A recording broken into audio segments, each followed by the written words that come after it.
Olá, muito boa tarde. Hoje é dia 22 de janeiro de 2021, no ar mais um FIZ em Exame ao vivo aqui pela Exame. Hoje para a gente discutir um pouco, entender como que foi o impacto desse ano maluco que foi 2020, no mercado de escritórios principalmente, mas vai dar para falar um pouquinho também sobre o mercado de galpões. Quem vai trazer esses dados é quem olha para esse dado o tempo todo e compila esse dado e fornece para muitas consultorias, inclusive, que a gente vê aí, né? Que é o Fernando Diziacas. Acertei. Isso, é isso mesmo. Nossa, essa é a parte que eu estava tensa era essa. Agora pode relaxar. Agora eu relaxei. Fernando Diziacas, que é o sócio da Buildings, que não é uma consultoria, eu falo que é consultoria, mas você chama de... Empresa de pesquisa, De de pesquisa. pesquisa imobiliária, Sim. exatamente. Até, bom, primeiro obrigado pelo convite, Arthur, uma honra estar aqui com vocês no canal da Exame. E falando um pouquinho também sobre a Buildings, como a gente disse, a Buildings é uma empresa de pesquisa imobiliária que nós coletamos dados de edifícios comerciais. Você acaba fornecendo para as consultorias, Isso, né? e como condomínios alternativa. industriais e logísticos, e esse é o grande diferencial do nosso negócio, que eu não uso isso para fazer a transação imobiliária, que é o que as Sim. consultorias fazem. Esse dado a gente usa para fornecer para os nossos clientes através de plataformas, então eu me coloco de uma forma isenta como um puro prestador de informações, e aí cada um dos meus clientes usa aquele dado da maneira mais interessante para o seu negócio. Né? E aí, depois, você, tendo esses dados, você também consegue fazer algo de analytics, aí fornecer Exatamente. um pouco de inteligência, né? É isso que a gente vai ver daqui a pouco. É isso. Você vai mostrar um pouco desses dados e acabar, a gente fica tentando entender por trás dos dados, tentar oferecer uma explicação. Sim, Né? com certeza. A ideia é sair um pouco dos achismos e trazer dados palpáveis aí para a discussão. Muito bom, vamos ver como que foi o efeito de 2020 nos principais mercados. Eu vou passar alguns recados e vou responder algumas dúvidas também, o Fernando vai me ajudar com isso. Depois a gente vai entender qual foi o efeito e vai conhecer uma ferramenta muito interessante também. Já que tem todos esses dados disponíveis, isso tem que ficar mais disponível ainda, tem que chegar de uma maneira até mais popular a todo mundo. A gente vai conhecer mais para o finzinho. Bom, alguns recados. Primeiro, construindo renda com fundos imobiliários. Quer ver? O Fabão vai colocar aí, ó. Construindo renda com fundos imobiliários, curso novo, tinindo, disponível, já cheio de gente fazendo e gostando. Vá lá, você vai conhecer, vai entender de fundo imobiliário. Qual a intenção do curso? É te deixar autônomo, te deixar de uma maneira independente para escolher os seus fundos imobiliários, de acordo com o seu perfil e tal. Você vai entender de fundo imobiliário de A a Z. Diferenciais do curso, ele não acaba. O que tem pronto lá que você vai encontrar é o que eu chamo de conteúdo essencial, tem quase 17 horas de horas-aula. Depois, a cada trimestre, a gente vai colocar novas aulas e parte dessas aulas vai ter uma forma diferente, vai ser com entrevistas com profissionais do mercado de imóveis, de fundo imobiliário, enfim, linguagens diferentes, visões diferentes. Pode ir tranquilo que eu tenho certeza que você vai não só gostar, né, mas vai ter aquilo que espera, que é entender de fundo imobiliário para fazer os seus próprios investimentos. Construindo renda com fundos imobiliários. Olha que legal esse gráfico que eu trouxe aqui, não resisti. Quem fez foi o pessoal da Finance BR. Estamos falando do professor Henrique Castro e da professora Cláudia Yoshinaga, ambos da FGV. A professora Cláudia foi minha professora no mestrado, inclusive. Eles publicaram em duas datas diferentes, ontem e hoje, ontem e hoje, esse mapa de calor, tanto do Ibovespa como do IFIX. Então, o que é isso aqui? Ó? Esses quadradinhos são calendários, ó, janeiro, fevereiro, os dias que teve dia útil, que teve pregão. E aí as cores, quanto mais forte, maior a alta ou a queda do Ibovespa ou do IFIX naquele dia. Então, março, não precisa nem falar que foi o dia mais difícil, aqui está o IFIX, né? Ó, vê como março está bem colorido. Olha para o outro lado lá no Ibovespa, então março, cores muito fortes, né? Dias de muitas quedas, de quedas muito grandes e de altas muito grandes também. E aí, tirando essa parte mais aguda, que foi o primeiro trimestre, vai dando uma normalizada e aí você consegue perceber que aqui, talvez na sua tela, esteja tudo opaco, você não consegue nem ver cor nenhuma, e já do outro lado do Ibovespa dá para ver umas corzinhas mais fracas. É assim que funciona a diferença de volatilidade entre fundo imobiliário e ação. Olha que interessante, né? Eles são negociados em bolsa, praticamente da mesma maneira, mas o lastro por trás do fundo imobiliário é outra, a lógica do fundo imobiliário é outra, e como a gente sempre fala, o sobe e desce, a volatilidade é menor. E aí ficou muito legal, né? Colorido, visível, achei demais o trabalho e fiz questão de trazer aqui. Parabéns, Henrique e Cláudia, e você, ó, siga o Finance BR. Isso aqui é finanças de verdade, tá? Com qualidade, com isenção. Siga o Finance BR nas redes sociais. Vamos responder algumas dúvidas? O Ricardo Neto perguntou o seguinte, ó, quais os principais fatores para a queda no valor da cota dos últimos meses? Ricardo, assim, não tem como saber, né? Estamos falando de 1.200.000 pessoas comprando e vendendo outro dia, cada um por seus motivos. Mas é a mesma coisa que o Fernando vem fazer aqui hoje. Ele vai mostrar uma compilação de dados e vai falar, olha, aparentemente as empresas fizeram isso, fizeram aquilo. Saber exatamente a gente não sabe. Então a gente tenta interpretar os dados.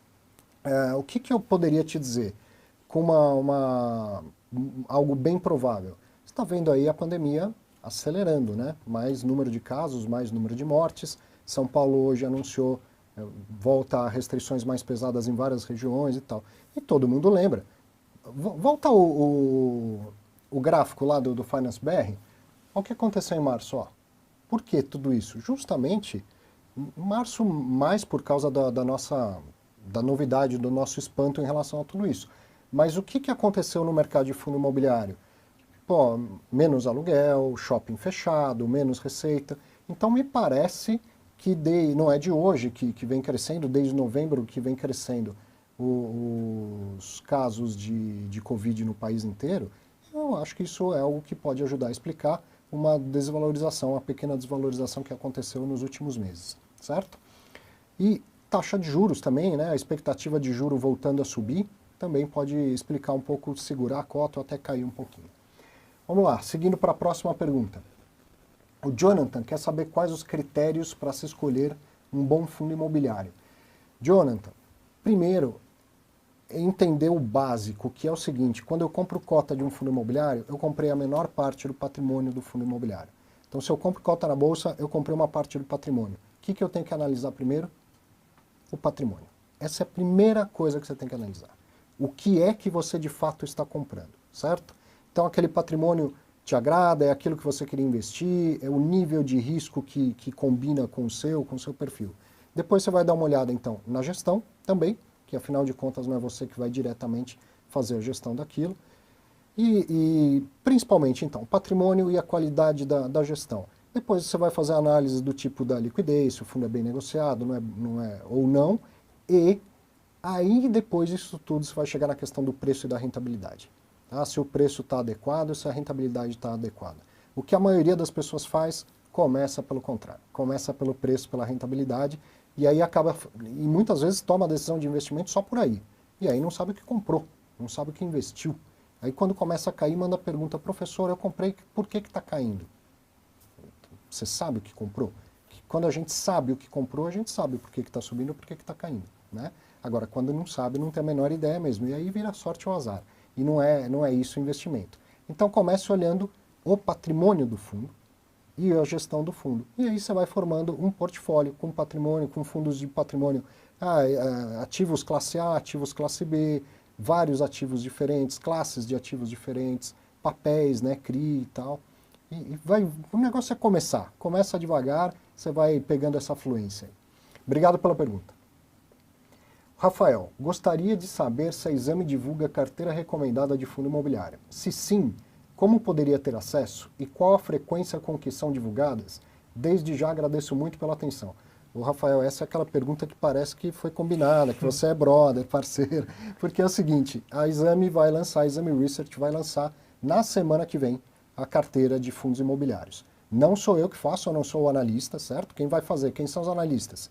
O Renato Mimica e o Danilo Barbosa. Eles que fazem a análise e toda a recomendação. Mas sim, então vai ter, a partir da semana que vem, não sei exatamente a data, fica ligado aí nas redes sociais da Exame, na Exame Invest, que você vai ver e vai poder, inclusive, se inscrever já para receber o primeiro material publicitário, essa coisa toda, né? Então fica ligado que vai ter.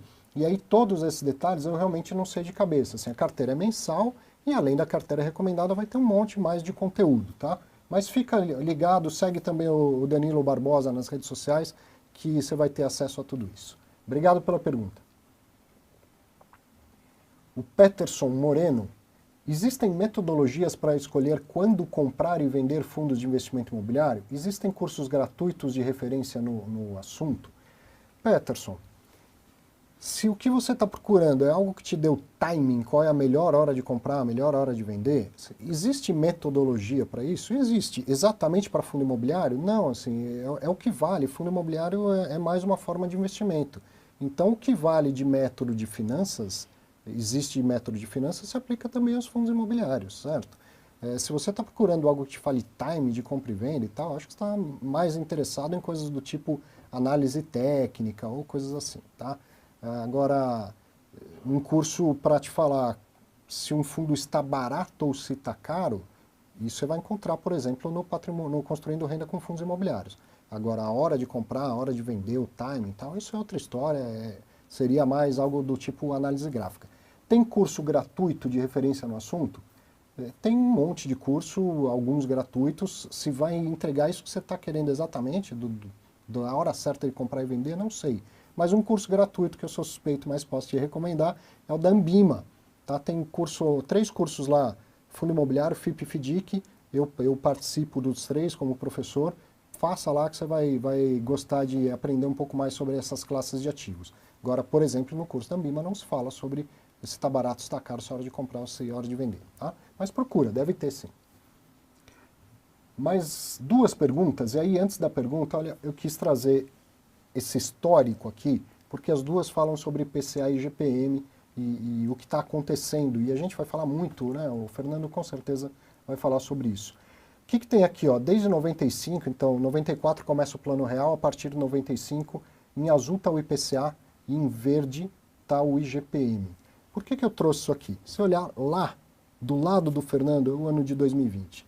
O IGPM explodiu, foi mais de 23% no ano, e o IPCA foi 4,5% no ano. Essa diferença nunca tinha acontecido. Anos em que o IGPM é maior, por exemplo, aqui em 2002, ó, o IGPM foi até maior do que foi em 2020, mas a diferença não foi tão grande assim. O IPCA também subiu muito. E tem anos, inclusive, que o IGPM é negativo. Ó, em 1999 e em 2017 o IGPM foi negativo. Então é normal que de vez em quando dê uma descolada entre IPCA e IGPM, porque a metodologia é diferente. Mas o que aconteceu em 2020 foi completamente atípico, fora de padrão, como foi o ano todo. Tá? Então quis mostrar isso, ilustrar, para a gente falar das próximas 2 perguntas. Pode passar para a pergunta. O Sérgio: qual a sua visão na mudança de rumo de alguns fundos de IGPM para IPCA e CDI? Fundos como RBRR11, CPTS11, XPCI11 e MXRF11. Sérgio, especificamente dos fundos, eu não falo, tá? Não sou analista para falar do fundo ABC, mas a primeira parte da sua pergunta eu posso responder, que você vê fundos não só de papel, mas até os fundos de tijolo, Sim. ou não repassando todo o IGPM, e muito tem se falado em repensar o IGPM como indexador de contrato de aluguel e ir para o IPCA. 2 coisas que eu queria mostrar com aquele gráfico. A primeira, aconteceu em 2020, nunca tinha acontecido antes com tanta magnitude. Então, a gente tem uma tendência também de pegar as coisas presentes e falar vai ser sempre assim, então tem que mudar tudo da noite para o dia. Não precisa e provavelmente não vai se repetir com uma diferença tão grande o que aconteceu com IPCA e IGPM. Agora, foi um susto grande e isso aconteceu num ano de recessão. Né? O que principalmente explica a alta do IGPM? O dólar que subiu demais e as commodities que subiram demais. Então, o Brasil acabou exportando muito mais soja, commodities, enfim, os estrangeiros comprando, puxando o preço para cima. E aí, então, num ano de recessão, em que as pessoas estão perdendo emprego, vivendo da ajuda do governo, coisa assim, os preços disparam. Aliás, 2020 também nos fez lembrar o quanto a inflação é perigosa e quanto atormenta a vida do brasileiro, né? Então os preços disparam no momento de recessão, o que não é o que se espera numa situação normal de inflação, né? Inflação acontece, a inflação boa de se ver, que é a inflação de demanda, quando a economia está aquecida, está todo mundo trabalhando, gastando e tal, então uma coisa meio que compensa a outra e o Banco Central vai lá e começa a conter a inflação. Agora não, a economia indo mal, muita gente indo mal na economia e os preços subindo demais. está nessa situação ruim de ver acontecer. E aí, por exemplo, os aluguéis residenciais penalizaram muita gente e os aluguéis comerciais estão sendo difícil, uma negociação muito grande. No caso dos fundos de CRI, lá no CRI você tem muitas vezes uma família pagando o financiamento do seu imóvel. E aí o financiamento reajustado pelo IGPM explodiu o preço da noite para o dia. Isso pode levar a maior inadimplência e inclusive penalizar o fluxo de pagamento do CRI. Então, dentre as situações, às vezes é melhor você não repassar todo o IGPM e manter a qualidade do crédito, e é normal que neste momento todo mundo fale, então vamos tirar o IGPM, vamos trocar por IPCA. Acho que isso vai acontecer em alguns casos, mas que também não vai voltar a acontecer com tanta frequência e com uma magnitude tão grande o que aconteceu, essa diferença de IGPM e IPCA. Última consideração que eu quero fazer, por que se usa tanto o IGPM como indexador de contrato no mercado imobiliário e não tem nada a ver uma coisa com a outra? 2 motivos. Primeiro, o IGPM é calculado por uma entidade privada e no passado não se confiava nos cálculos oficiais do governo. Houve tempos passados, não hoje, em que o índice de inflação oficial não condizia com a realidade. Não é o caso hoje, tá? Mas no passado sim. Então, primeiro, as pessoas não queriam um índice que fosse calculado pelo governo, queriam um índice de uma entidade privada. Segundo, em época de inflação muito alta, em que a moeda local muda o tempo todo, corta zero, troca de nome, desvaloriza pra caramba, o mercado queria algo que tivesse uma relação maior com o dólar. E nunca foi permitido no Brasil ter o dólar como indexador ou como moeda corrente. E como o dólar explica boa parte da variação do IGPM, acabou, por causa daquela época da alta inflação, o IGPM sendo adotado pela maioria das entidades particulares, negócios entre pessoas e empresas particulares. Mas ele não guarda uma boa relação com o mercado imobiliário. Então, talvez um outro índice que não seja nenhum nem outro e que tenha mais, tá aí espaço para buildings pensar em algo no sentido, seja melhor do que até o IPCA ou o IGPM. Tá? Última pergunta. No portfólio de um fundo de papel, contratos atrelados assim, metade IPCA e metade IGPM são um problema? E o INCC tem algum impacto? Obrigada por ler. Obrigado você, Priscila, por nos mandar a sua pergunta. Olha, não tem problema. Veja por que eu quis trazer aquele gráfico. É a diversificação, né? Tem épocas em que o IGPM é negativo e o IPCA é positivo, tem épocas que o IGPM é menor do que o IPCA. Então diversifica indexadores, é bom, não é ruim. Pelo contrário, é bom. O INCC é o Índice Nacional da Construção Civil, quem calcula também é a FGV, e ele tem como função ser algo que o IGPM não é, por exemplo, ser algo relacionado com a construção civil, não exatamente com o mercado imobiliário, mas com os custos da construção civil. Em alguns casos, o que é importante num CRI? Que o índice que reajusta ele seja o mesmo índice que reajusta aquilo que deu lastro para o CRI. O CRI não nasce, não cai do céu. Existe um recebível, alguém que comprou e vendeu algo a prazo, ou alguém que alugou um imóvel, e que este recebível está sendo cedido para gerar lastro do CRI. Qual é o índice que reajusta isso aqui? O ideal é que o CRI siga o mesmo índice, porque aí você evita um risco que é o descasamento de índices. Imagina se aqui é INCC e aqui é IGPM. Imagina o que ia acontecer. O devedor aqui pagando e sendo reajustado pelo INCC e aqui o CRI tendo que pagar pelo IGPM. Tem um descasamento tão grande que o fluxo não seria cumprido ao longo do ano de 2020, não teria sido pago. Então, quando a relação é com alguma coisa que tem origem na construção civil, o INCC vai ser o índice de reajuste. Tá? Diversificar, sempre bom, não tem problema não. Bom, falei bastante, falei demais. Quem veio falar hoje aqui é o Fernando. Aliás, quer comentar alguma coisa, Fernando, dessas perguntas aí sobre IPCA e IGPM? Não, acho que o grande ponto agora do IGPM é que por conta desse descolamento tão alto, a gente tem visto sim proprietários alterando o reajuste das renovações de contrato, tirando de IGPM para IPCA, sim. E outros que não estão alterando, eles estão renegociando o IGPM. É importante a gente entender que a relação também proprietário de imóvel e inquilino é uma relação de parceria, sim, onde vocês fazem uma parceria comercial e que tende a perdurar, ou pelo menos é o desejo de ambas as partes, que perdure por um bom tempo. Então, nesse caso, como a gente está vivendo um momento de pandemia, que todo o cenário econômico joga muito contra reajustes muito expressivos, o que tem valido atualmente é bom senso. Né? Então é repassar metade do índice ou eventualmente até um valor menor, e isso não só nos reajustes de aluguel, né? As próprias gestoras, os proprietários, né? As gestoras também têm contratos de serviço, contratos conosco também, e é uma cadeia que é muito complicada de se repassar IGPM. Então o inquilino hoje não está pagando IGPM completo, assim como a gestora tem tentado renegociar com seus prestadores, os prestadores também têm feito uma tarefa aqui de social também, de entender momento e também não forçar prazo. Então acho que essa questão é importante ter a referência, só que também é importante ter o bom senso de que houve um descolamento muito grande e que não é hora de fazer valer contrato pura e simplesmente. Né? É o que a gente mostrou no gráfico, né? 2020 destoa completamente de todo o resto. Exato. Então, é uma exceção que aconteceu com o IGPM, que pode justificar que haja exceções daquilo que foi contratado também, né? Exato, é isso aí.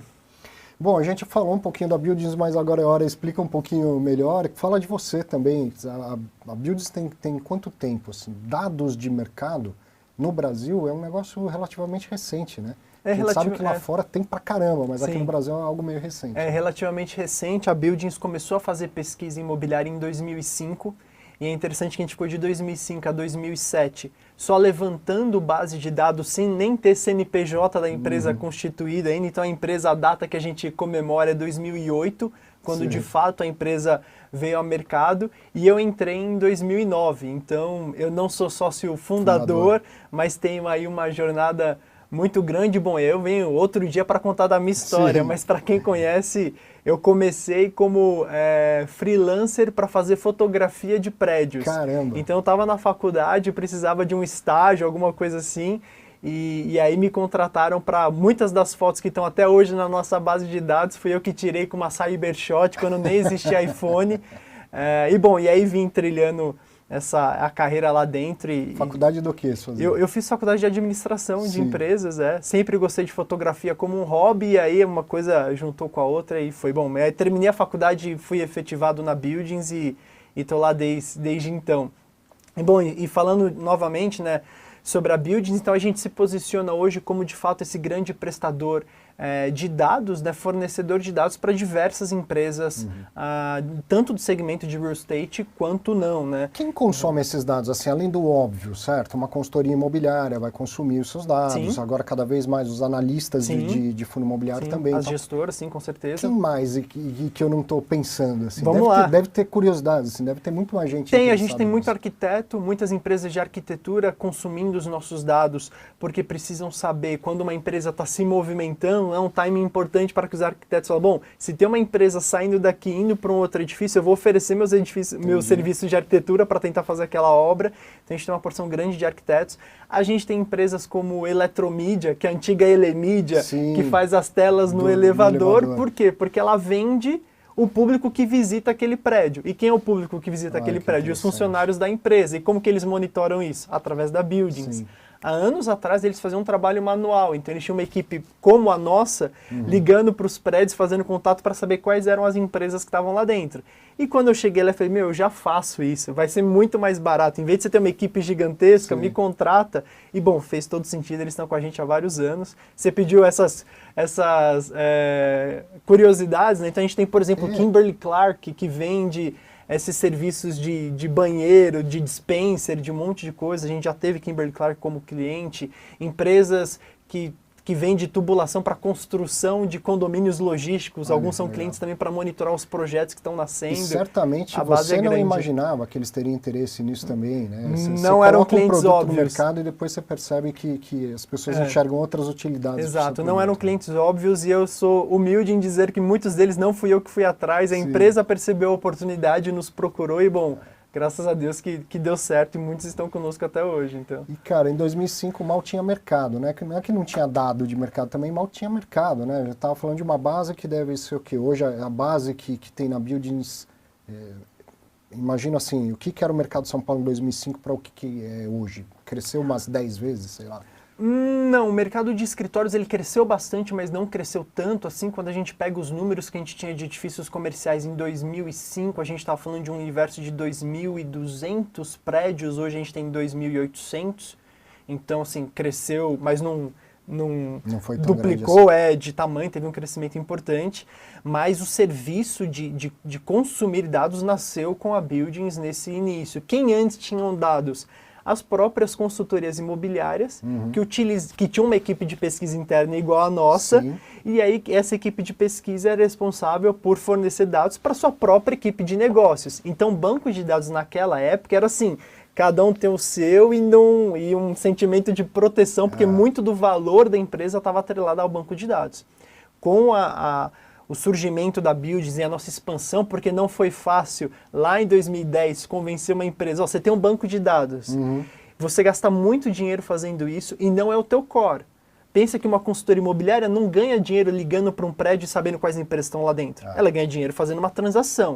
Então eu falo, deixa eu ocupar esse espaço, deixa eu ser a tua empresa que vai ligar e você se foca em fazer negócios e ganhar dinheiro. Essa mudança, hoje no discurso ela é simples, mas na época não foi, encontrou bastante resistência.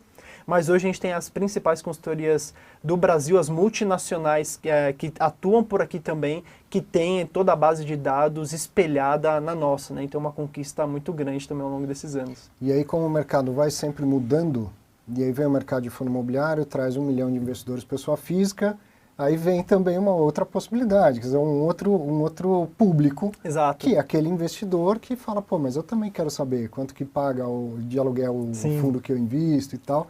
E aí veio no ano passado uma parceria com o Funds Explorer. Exatamente, essa matemática sempre foi muito difícil de encaixar, porque obviamente a gente tem um custo grande na equipe para manter essa base de dados atualizada. Hoje o nosso time exclusivo de pesquisa conta com 12 pessoas, que são os responsáveis por ligar para todos esses imóveis e coletar, então tem um time de desenvolvimento, o custo é alto, e o nosso produto, da forma como ele foi desenhado, era para atender de fato os clientes institucionais, as grandes empresas. Só que é aquilo, uma vez que o mercado de fundos imobiliários explode e a própria Buildings começou a ganhar relevância para esse público, porque a gente começou a fazer umas iniciativas de fazer vídeo no YouTube e mostrar um pouco da análise que você falou. Por onde que começa? Começa pelo ativo. Né? E no final, esse público de fundo imobiliário tinha muita carência de conhecer o ativo. Ele já tinha opinião formada sobre a gestora, tinha opinião formada sobre o dividendo, se era bom ou não, mas conhecimento de prédio era muito pouco. E quando a gente começou a falar muito mais de prédio, isso despertou muito interesse e as pessoas falaram, bom, eu quero consumir esse dado também. E aí pra gente foi uma ginástica para conseguir criar um produto que fizesse sentido para esse público e fizesse sentido financeiro para nós, obviamente. E aí por isso a gente fez um casamento aí com o Funds Explorer, que já tem uma penetração muito grande com o público de investidores pessoa física, já fornece soluções, e a gente entrou com a base imobiliária, que aí depois no finalzinho aqui da nossa conversa, se der tempo, eu quero mostrar essa ferramenta Como em funcionamento. Vamos falar um pouco de mercado então, desse ano doido que foi 2020? Vamos sim. Se vocês puderem passar para mim, por favor. Aqui a gente trouxe então um consolidado sobre o mercado de escritórios na cidade de São Paulo, tá? Opa, foi um a mais. Aí. Teve uma entrega de edifício em São Paulo? Aí tem uma curiosidade, na verdade tiveram 2 entregas, tá? 2 empreendimentos, um na região da Vila Leopoldina, da FREC, e outro uma das torres do Parque da Cidade, da BR Properties, que ficou pronta. Mas por que muda um? Porque a gente está falando aqui exclusivamente de empreendimentos de padrão classe A. Certo. Tá? Então eu estou falando dos 247 hoje melhores empreendimentos da cidade. E assim como a gente tem que pensar que o empreendimento que hoje ele é um empreendimento de alto padrão, ele não necessariamente é de alto padrão para sempre. Assim como você tem casos de empresas que compram edifícios Bs ou Cs, fazem um retrofit, recoloca aquele empreendimento num patamar de classe A, a gente tem um processo inverso. Um edifício que era classe A 20 anos atrás, será que ele continua sendo um A hoje em dia? Então o que aconteceu nessa nossa virada do terceiro para o quarto tri é que a gente perdeu um edifício que caiu de A para B, porque a gente tem uma depreciação trimestre a trimestre, que o empreendimento vai perdendo um pouquinho de nota no nosso critério de classificação, e aí chega uma hora que dá um break-even, ele caiu de A para B e a gente teve 2 entregas. Então a soma é mais 1, mas o estoque total caiu 10 mil metros. Ou seja, esses 2 empreendimentos que foram entregues têm área menor do que esse grandão que caiu de A para B. Então, só para dar essa noção geral. Sim. E aí o grande detalhe, né, que é o que todo mundo está interessado em saber, que é o estoque ocupado, né, que caiu de 3.412 para 3.362. O que isso está gerando para a gente? Uma absorção líquida negativa. Tá? E para quem está aqui como você está investindo em fundo imobiliário, mas ainda não conhece o conceito de absorção líquida, eu faço questão de deixar isso claro. Sim. A absorção líquida mede exatamente o volume de metros quadrados ocupados versus o que existia ocupado também no trimestre anterior. Então, por exemplo, aqui a gente tinha 3.412 e agora 3.362. Então a gente tem menos metros quadrados ocupados do que o trimestre anterior. Isso gera uma líquida negativa. Eu trouxe um gráfico aqui, se vocês puderem passar, por favor, e depois eu volto nesse. Passa mais um, por gentileza. Olha só, esse aqui é um gráfico de absorção líquida para os mercados B e C da cidade de São Paulo. Então, olha só, no começo do mercado, lá em 2005, a gente estava numa fase muito grande de expansão imobiliária. Então, tanto os edifícios de classe B e C, que são aqueles menores, mais velhos, cada vez que a gente olhava esse mercado, tinha mais metros quadrados ocupados, crescendo. E aí, em 2012, a gente teve um volume, desde 2012 aqui até 2018, um volume de entregas muito grande no mercado classe A, que fez com que a taxa de vacância no mercado classe A subisse e chegasse a um patamar de 25%. Então, o que aconteceu? As empresas estavam no mercado B e C, começaram a sair do B e do C e ir para os edifícios classe A. Isso foi o famoso movimento Flight to Quality. Isso como que ele está baseado na forma de dados, né? Como que ele está explicitamente? A gente consegue ver aqui nesse gráfico de absorção líquida. Então, a gente vê o tanto que o mercado B e C foi encolhendo do ponto de vista de ocupação. E se vocês puderem passar mais um slide, por favor, para que a gente visse que o mercado classe A ele é majoritariamente positivo. Tá?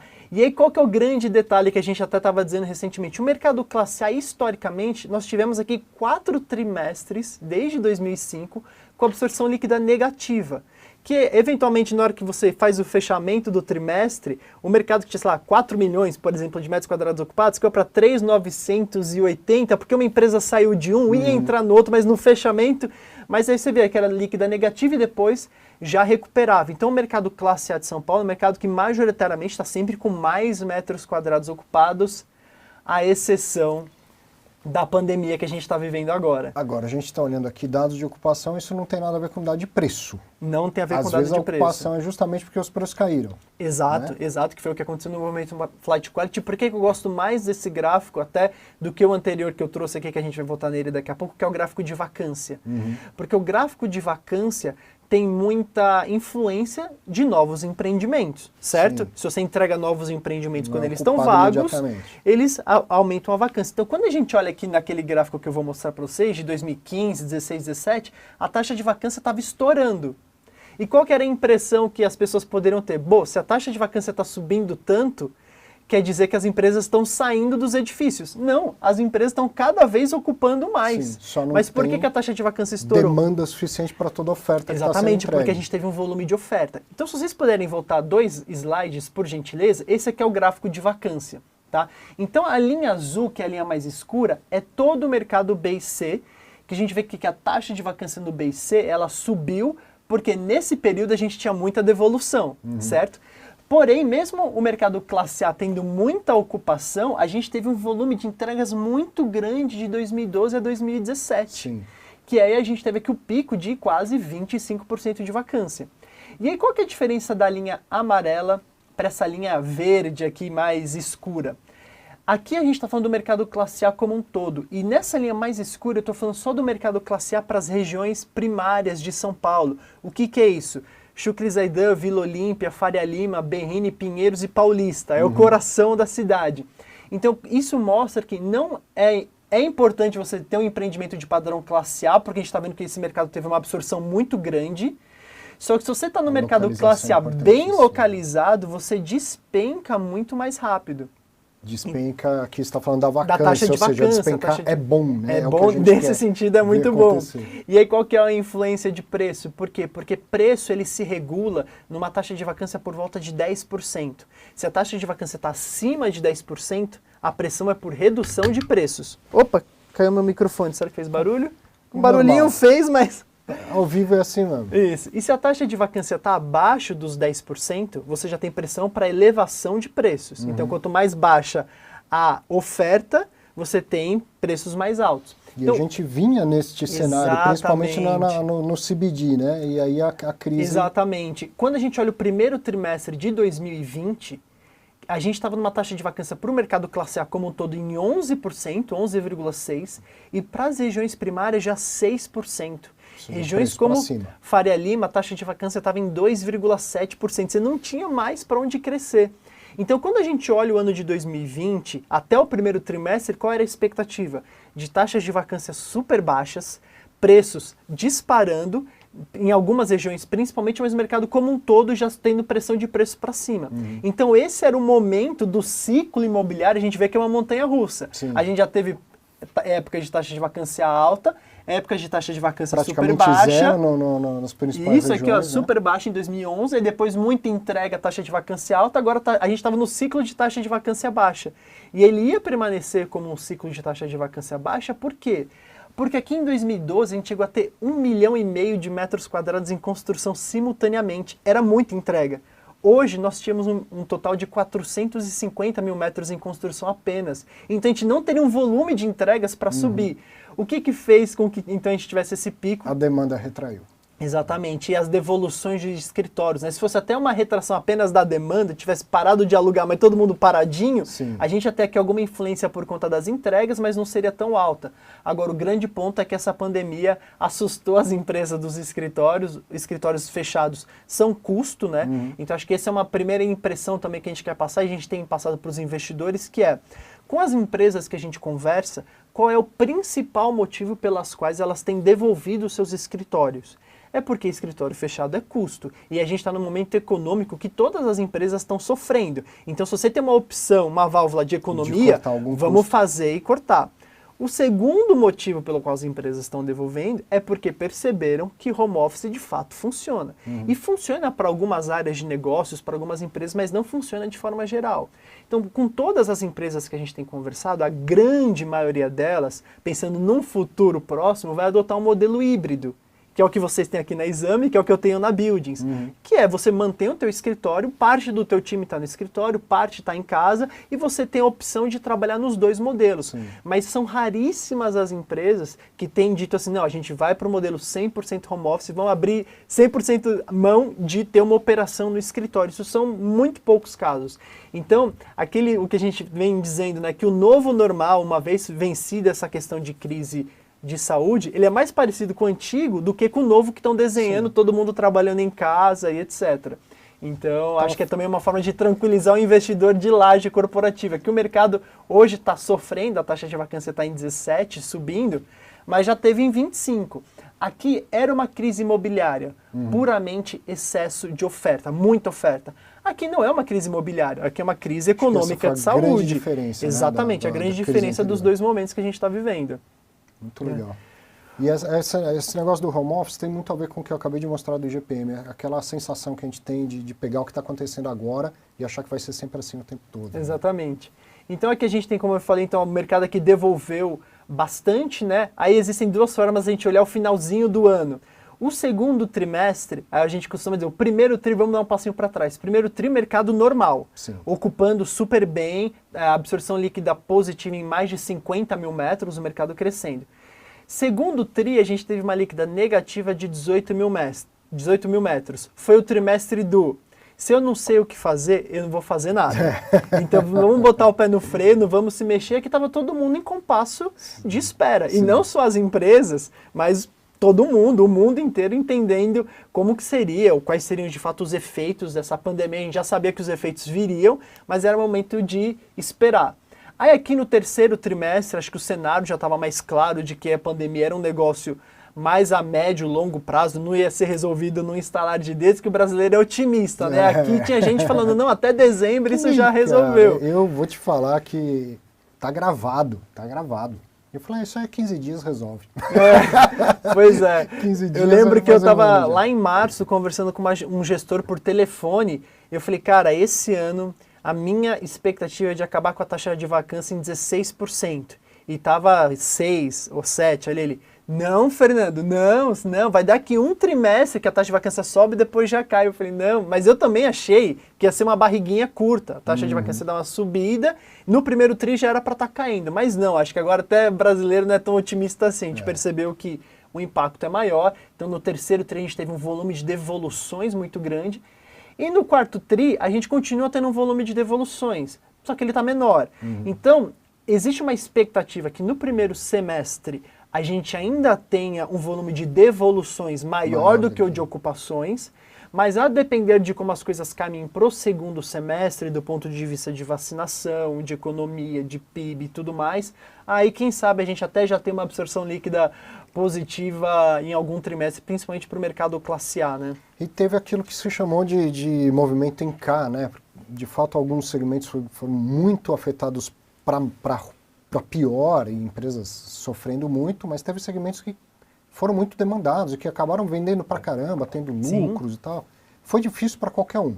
Mesmo para o segmento que foi bem demandado, ele ficou sem matéria-prima, ele teve que fazer um home office da noite para o dia. Difícil foi para todo mundo. Sim. Mas do ponto de vista financeiro, teve alguns segmentos que tiveram um crescimento muito grande do faturamento. Sim, com certeza. Então, eles acabam até expandindo, eventualmente até tomando mais espaço quando a coisa retomar. Exato, a gente vai falar sobre isso daqui a pouco, fazer o comparativo com o mercado de logística, que parece que não sentiu os efeitos dessa crise, muito pelo contrário, aproveitou para expandir ainda mais os seus negócios. Então vamos passar... Vamos lá, falar de logística. Aqui, pode avançar o slide, por gentileza? Aqui eu só trouxe o gráfico para mostrar das regiões primárias, então aqui também é uma absorção líquida do mercado classe A, mas nessas regiões primárias sofreu um pouquinho menos, então aqui ele sobe quase que igual, aqui sofreu um pouquinho menos comparado com o trimestre anterior. Então vamos passar. E aí esse é o cenário de São Paulo. Agora a gente tem o cenário do Rio de Janeiro. Que já era bem mais difícil antes da crise. Que era mais difícil e continua agora um pouco mais preocupante. Qual que é o grande ponto positivo do Rio de Janeiro? A gente pode ali pela primeira informação de número de edifícios, que ele não se altera. O mercado classe A do Rio de Janeiro, praticamente você não tem atividade construtiva. Desde 2017, a gente teve aquelas grandes entregas na região portuária, e de lá para cá não se constrói mais no Rio. Por quê? Porque a taxa de vacância chegou a estar em 50%. Nossa. Então quem quer começar um novo empreendimento naquele tempo? Basicamente ninguém. Então o que você tem de atividade construtiva no Rio são basicamente alguns últimos retrofits que já poderiam estar entregues há muito tempo, mas que também os próprios proprietários estão segurando para não entregar num momento de mercado como esse. Então, se existe uma boa notícia para o Rio, é que atividade construtiva não é um problema. O que está posto é o que existe e não tem mais a chance de aumentar o problema. O problema é tem estoque total, demanda mesmo, é o que está lá. E aí a gente, reage, né? E exatamente, a gente tinha um problema já de demanda que estava bem difícil, mas que para o mercado classe A ele tinha já algum sinalzinho de recuperação. Quando a gente pensa que a taxa de vacância estava em 50% em 2017, São Paulo chegou num pico de 25%, o Rio chegou num pico de 50%. Ele já estava, a taxa de vacância estava caindo e já tinha atingido um patamar de 38%. Continua alto, continua super alto, mas estava para 38%. Do que era o problema melhorou. É que agora, mesmo sem ter novas entregas, e aí, obviamente, quando a gente vê taxa de vacância subindo, é exatamente o reflexo de devolução. Porque se você não tem um novo empreendimento sendo entregue, para a taxa de vacância subir é só se alguém devolver. Então a gente começou agora com uma desocupação no Rio, aqui foi de 20 mil metros de absorção líquida negativa, e aí sim a gente espera que em 2021 no Rio de Janeiro o efeito seja ainda maior. O Rio de Janeiro ele sempre anda uns 6 meses depois de São Paulo. Quando começou a crise no segundo tri, São Paulo começou a devolver rápido. E a gente olhando no Rio de Janeiro, pouquíssimas devoluções, algumas empresas tomando espaços maiores, a gente ficou com aquela incógnita, né? Aí a gente pensou em uma explicação. Será que o Rio de Janeiro já sofreu tanto desde 2017, 12, 17, que as empresas que estão lá já estão assim, o mais magras possíveis, não tem como reduzir? E era uma explicação que a gente estava usando para dizer por que no segundo tri e no terceiro tri de 20 as empresas não estavam devolvendo, a absorção líquida estava positiva. Aí veio o quarto trimestre e aí a gente começou a ver uma líquida negativa, ou seja, as empresas começaram o volume de devoluções no quarto tri de 20 e aí o ano de 2021 para o Rio deve ser um pouquinho mais complicado. Então, nesse sentido, Arthur, eu quero só endossar o que você estava falando para os nossos amigos investidores de fundo imobiliário. Você precisa entender aonde que está o teu ativo. Sim. Porque quando você fala, não, eu tenho lajes corporativas. Ah, legal, tenho lajes corporativas, mas aonde estão suas lajes corporativas?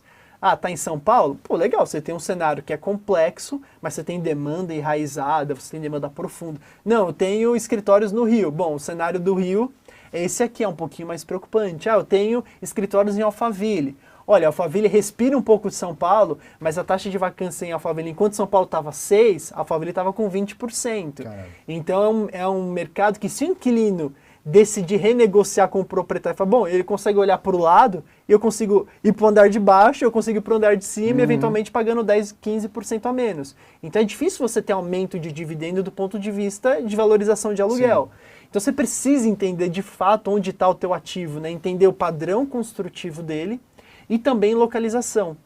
E o real estate é o que a gente brinca, né? É location, location, location. A gente fez uma análise que era, eu peguei edifícios classe B e C, vão ser os piorzinhos, mas em localizações muito boas. E peguei edifícios de alto padrão em localizações secundárias. Quem que performava melhor? Por incrível que pareça, o B e C em localização prime. Então é melhor você ter supostamente um edifício classe B mais antigo, mas aqui na Faria Lima ele tem mais demanda do que um edifício classe A, por exemplo, na Barra Funda. Que é o caso da onde estamos aqui no condomínio São Luís, né, no Exatamente. edifício São Luís. Ele é um edifício classe B por conta do tempo dele, tem até um plano aí de retrofit que a gente torça para que aconteça, mas ele é um classe B e vive cheio esse edifício. A gente tem diversos outros casos. Então a localização conta muito no mercado imobiliário, por isso que é importante vocês entenderem e saberem em qual ativo vocês estão investindo, porque investir no FII, apesar de você comprar cota, lá atrás você está comprando um tijolo, um pedaço de um edifício. Né? Saiba e que você precisa exatamente escolher o que está lá. Então a taxa de vacância no Rio está subindo um pouquinho por conta dessas devoluções. Agora, saindo então dessa fase um pouquinho mais difícil, se a gente puder passar, e em mais 5 minutos eu mato aqui. Esse aqui é o gráfico de taxa de vacância no Rio. Então, como eu falei, a taxa de vacância classe A chegou a quase 50%. Estava num processo caindo, estava lento, mas agora andou de lado e a tendência de elevação novamente, né? Então, um mercado bem difícil. Vamos falar um pouquinho do logístico. Aqui a absorção líquida, a B e C no Rio. Olha só, o volume de devoluções. Depois... Exatamente, um volume de devoluções historicamente muito grandes no B e no C do Rio. E se a gente puder passar, mesmo o mercado classe A, ele não é igual São Paulo, que é aquelas barrinhas verdes sempre para cima. O mercado classe A do Rio tem muita influência do setor de petróleo e das empresas estatais. Então a gente já teve marcos que as devoluções foram muito grandes. São muito menos prédios, né? E aí às vezes um prédio que é inteiro devoluvido e tal já exatamente, você tem um impacto muito grande. Perfeita a leitura. Vamos lá falar do logístico agora? Sim, você não tinha deixado mais nada. Aqui eu estou falando de condomínios industriais no estado de São Paulo, tá? A gente está falando de 321 condomínios e o número geral do Brasil é de 598 condomínios. Ou seja, dos 598 condomínios que existem no Brasil inteiro, 321 estão no estado de São Paulo. Então, obviamente, é um mercado extremamente representativo. E aqui a gente teve, então, a entrega de um condomínio. O estoque total, ele aumentou um pouquinho, né? A barra está ali porque aumentou pouco, mas aumentou um pouquinho. O estoque total ocupado, aqui o número veio errado. O estoque total ele subiu, o estoque ocupado subiu bastante. Então a gente teve uma absorção líquida bem positiva. A gente tinha 11 milhões e 290 mil metros ocupados, agora 11 milhões e 837. Ou seja, o mercado cresceu apenas no quarto trimestre. A flechinha, né? A flechinha era para ser verdinha. Caiu lá. Essa flechinha para baixo tinha que estar na última linha da vacância. A gente teve ali uma troca ali, falha nossa. Mas aqui era para o estoque ocupado. Então o estoque ocupado subiu. Então o que isso representa? Que nós tivemos novas ocupações num volume aproximado de 550 mil metros apenas no quarto trimestre. Então a gente vê uma influência muito grande do setor de e-commerce nessas ocupações. Quando a gente soma Mercado Livre, Amazon, Magazine Luiza, só essas 3 empresas fizeram mais de 30 novas locações em 2020. Que é um mercado que você fala assim, nossa, caramba, a gente está a pandemia, né, forte, a economia sentindo muito e o mercado de e-commerce puxando novas locações, ampliando a ocupação. Então o mercado logístico, que já era um mercado que vinha numa crescente muito forte, parece que não sentiu os impactos, muito pelo contrário, parece que aumentou ainda mais a curva de ocupação nesse segmento. Se a gente puder passar para o próximo gráfico, e eu acho que é o último. Então aqui eu trouxe, falando do Brasil como um todo, tá? Não só mais estado de São Paulo. Então aqui olha só a taxa de vacância que ela estava em 2017, um pouquinho acima de 25%, e desde então ela vem caindo de uma forma bem forte, até que aquela caiu de 16% para 13%, ou seja, a taxa de vacância está caindo muito forte no mercado logístico. Por quê? Porque no Brasil a gente teve um recorde de absorção líquida positiva desde 2013, quando a gente monitora o mercado logístico. A gente teve mais de 780 mil metros quadrados absorvidos apenas no quarto tri de 2020. É um volume muito grande, né? Interessante como foi rápido. É rápido porque também o padrão construtivo de um galpão é rápido, né? Diferente de um prédio. E como os fundos imobiliários conseguiram também suprir essa demanda, captaram... Os fundos imobiliários captaram mais de 30 bi como um todo ano passado, e uma boa parte disso, foi designado para o mercado logístico. Mercado de galpão logístico. Sim, muito forte. Aqui a gente vê que o mercado ele absorvia sempre muito bem, até de 2017 para trás, mas a vacância tinha sempre uma tendência de queda, de alta. Por quê?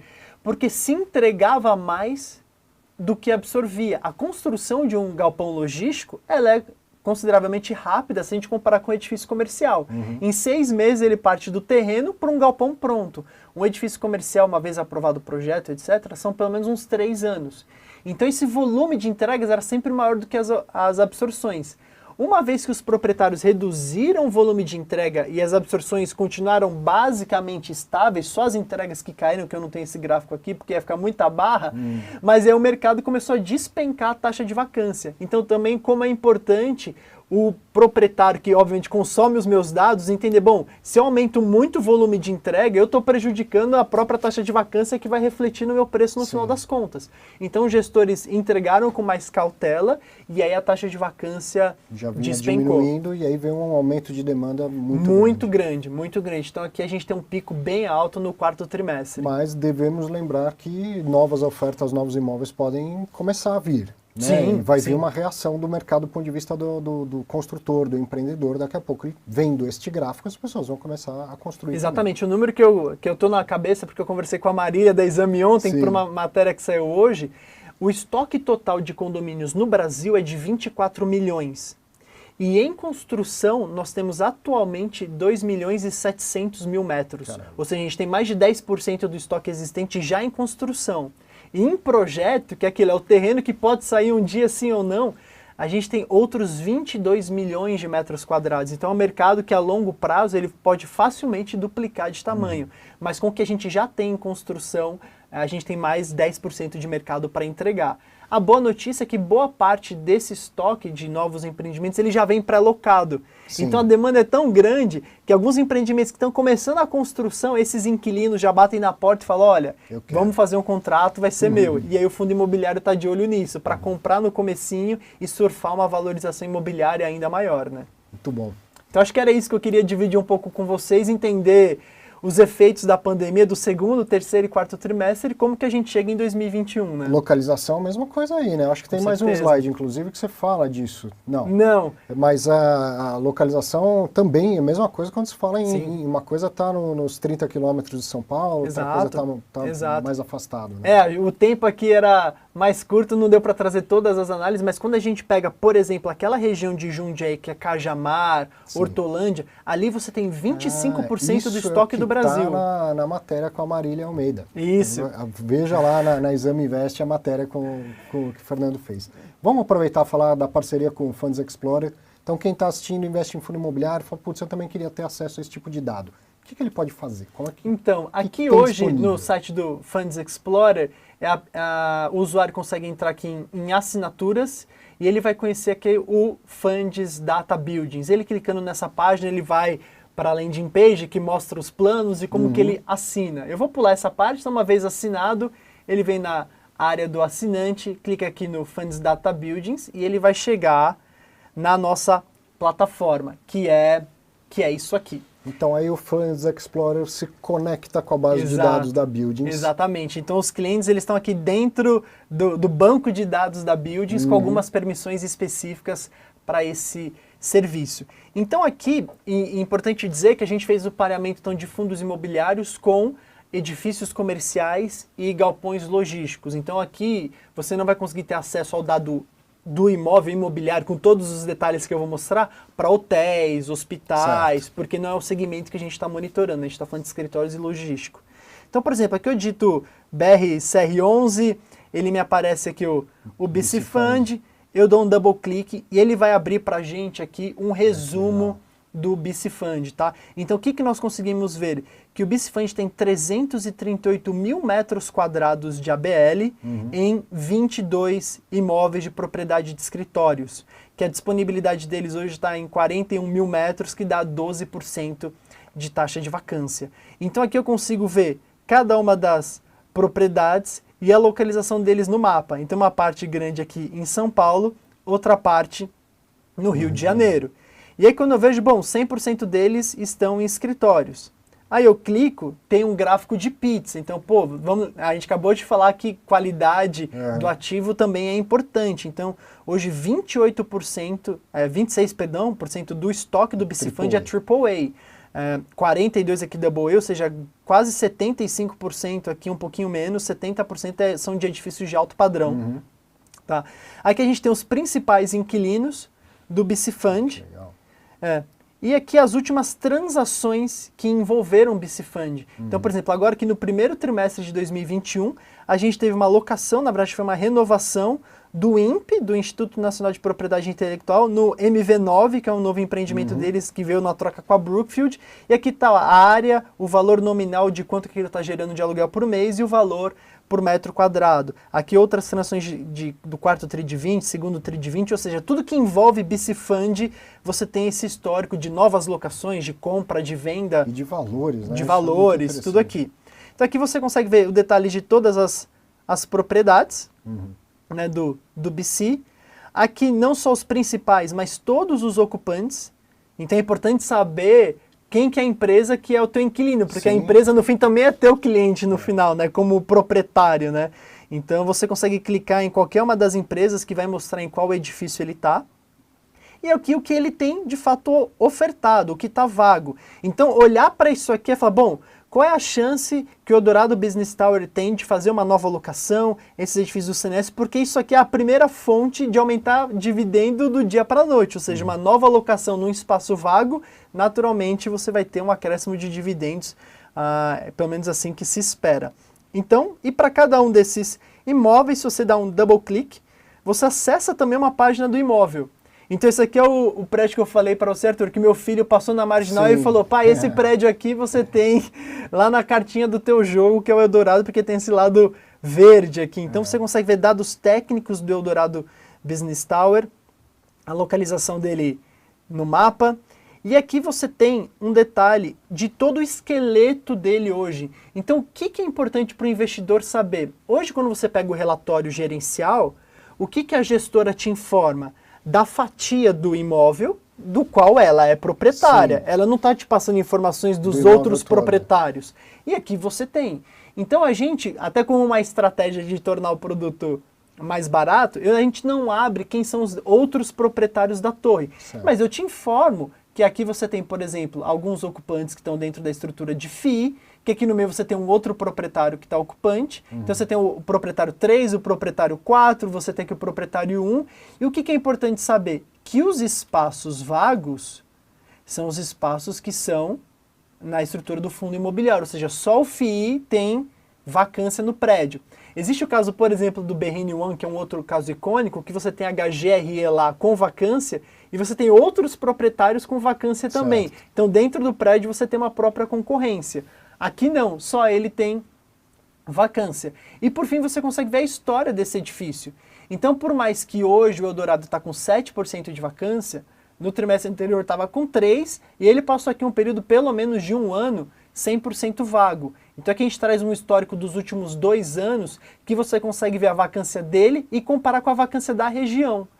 Então na região ele está com uma vacância um pouquinho maior. Você consegue até inferir um pouco sobre a questão da gestão, se o gestor está sendo eficiente. Tá E se você me permite, no último minuto, quando você cria uma carteira dos teus investimentos lá no Funds Explorer, você consegue abrir aqui a tua carteira no Funds Data, Ou seja, você criou lá, eu comprei cota desse, comprei cota desse, você montou a sua carteira, e aí quando você contrata o Funds Data, você tem a sua carteira espelhada. Então aqui eu fiz uma simulação, uma carteira de 5 fundos. Os meus 5 fundos, eu tenho aqui 1.400.000 de ABL. A taxa de vacância da minha carteira é de 13%, Que legal. que é 12% em escritórios, são 39 edifícios, e 15% em 26 industriais. Então aqui eu fiz um mix de FIIs. Então eu tenho eles espalhados pelo Brasil, eu tenho aqui a propriedade na minha carteira exemplo, tá 70% escritórios, 70% industrial, 30% escritórios. E se eu ver nos detalhes da carteira, aí eu tenho a minha carteira simulada aqui com quais fundos que eu coloquei. Então você clicou no KNRI. Vamos achar o condomínio São Luís para mostrar onde a gente está? Olha lá, ó, o condomínio São Luís. Aqui, ó, isso. Então você dá o double clique, ele abre aí o condomínio São Luís. Esse aqui é o endereço da Exame. Eu acho que não é essa agora, torre. nesse momento, não nessa... exatamente, não é a torre que pertence ao Quiné. Aqui a gente tem os outros inquilinos, aqui não só os inquilinos do fundo imobiliário, mas aqui todos os inquilinos do prédio. Então você tem muita informação disponível e essa análise de você fazer... Aí você consegue montar quantas carteiras você quiser. Bom, se eu comprar esses fundos, a minha taxa de vacância vai ser 12%. Agora, se eu montar essa carteira, minha taxa de vacância pode ser 5%, pode ser 6%. E aí você consegue ver imóvel por imóvel, inquilino por inquilino. Então, uma visão muito específica para quem quer investir com mais qualidade de informação. Bom. E aí é uma assinatura à parte do Funds Explorer, tem várias formas e valores, e quem tiver interesse, a gente que o investidor pequeno, aquele que não vai acompanhar tanto, talvez não precise de toda essa informação. Mas tem muito investidor que tem vontade, tem profissional de mercado. Sim. E como a gente falou, você coloca o produto no mercado e depois você descobre até outras demandas. Outras demandas. Com certeza. Muito bom. Eu acho que o mercado só ganha com essas coisas. A gente vem crescendo e à medida que vai crescendo, vai pavimentando o mercado para que tenha mais crescimento. É isso que me chama muita atenção. Sensacional. Você falou que seu filho desenhou lá um prédio por causa de um jogo que você me falou. Isso. A gente vai achar um jeito de fazer um sorteio, porque o jogo é fazer. sensacional. Depois a gente combina uma forma de fazer um sorteio para você que está assistindo também do jogo da Buildings, com os prédios, com vacância, com inquilino e tudo mais. A grande tarefa é ocupar os teus prédios, né? Então a tarefa das gestoras é um dia na posição do gestor, você ali lidando com os inquilinos para conseguir ocupar o teu portfólio, né? Então a gente vai sortear. E aí o filho dele fica desenhando os prédios e fala, tem isso, tem aquilo. Falando em filhos, hoje eu também tive que trazer a minha. Vem cá, vem cá. Tive que trazer a minha aqui pro estúdio. E ela adora, né? Ó, vem cá. Vamos tirar a máscara para você. Conta uma coisa. É verdade, olha ali, ó, naquela câmera aí. É verdade que você já investe em fundo imobiliário? É verdade. Deixa eu pôr o microfone perto de você aqui. Desde quando você investe em fundo imobiliário? Desde 6 anos. Desde 6 anos. E agora você tem quanto? Praticamente 8. Praticamente vai fazer 8. aniversário agora. Qual foi o primeiro fundo imobiliário que você escolheu? Não é o fundo, né? Você escolheu o que você queria investir. O que foi? O shopping. E aí, o que aconteceu quando veio a pandemia? Parou de vir Um aluguelzinho. aluguel. Ela ficou brava, viu? Eu imagino. Ela ficou brava porque ela gosta de receber o aluguelzinho dela, não gosta? E aí, o que você fez? O que você pediu pro papai agora, então, investir para você? Para voltar a ter aluguelzinho? Prédio de trabalho. Aí, ó, o que o Fernando estava falando, dos escritórios, dos prédios de trabalho. E aí tem uma carteira diversificada, né? Ou seja, não tem mais só shopping, tem shopping, prédio de trabalho, tem galpão também. Aí. Você acha que mais crianças deveriam investir em fundo imobiliário? Eu acho. Você gosta do aluguelzinho todo mês, né, menininha? No começo eu dava aluguel em dinheiro para ela. Agora eu já abri uma conta no banco só dela e aí eu falo, você quer em dinheiro, eu posso transferir. E agora ela já sabe que tem o saldo, que está aumentando. E aí tem dinheiro que dá para comprar mais cotas, reinvestir. Quanto mais reinveste, maior é o aluguelzinho todo mês, né? Aí, um dia ela me veio com essa. Quando você for adulta, quem vai ter mais dinheiro, você ou o papai? Eu. Por quê? Porque eu comecei a investir antes. Foi ela que falou. Quem vai hein? dizer que ela tá errada, Foi né? ela que falou, não fui eu. Pois é, o E aí? tempo conta muito a favor, né? Exatamente. Muito bom, cara. Fernando, foi ótimo. Obrigado pela disponibilidade, pelo papo, pelos dados. Sucesso lá na Buildings e vamos combinar de tempo em tempo para você vir atualizar esses dados aí. Ótimo, não, eu que agradeço mais uma vez a oportunidade, a casa aberta que pra gente foi um prazer vir participar aqui do canal de vocês e também deixar a Buildings à disposição para quem quiser acompanhar os nossos conteúdos Sim. no YouTube, Aliás, no sensacional Instagram. os conteúdos no YouTube. Segue a gente lá no buildings.company no Instagram e o YouTube é youtube.com/buildings. E precisando de dados, entre em contato com a gente também. E vamos combinar o sorteio do jogo da Vamos, eu Buildings. vou mandar para vocês um de presente para ela de aniversário, esse está garantido, o jogo de cartas, e eu mando um excesso a mais para você poder sortear aqui para o pessoal Combinado. que acompanha. Brigadão, valeu mesmo. Imagina até. E ó, para você, curta aí o seu final de semana com a família, com juízo, né? O coronavírus está aí, a vacina está perto, mas ainda vamos nos cuidar. Um excelente final de semana. Manda um beijo, um bom final de semana para todo mundo. Beijo, olhando ali, ó. bom final de semana. Valeu, até semana que vem. Grande abraço.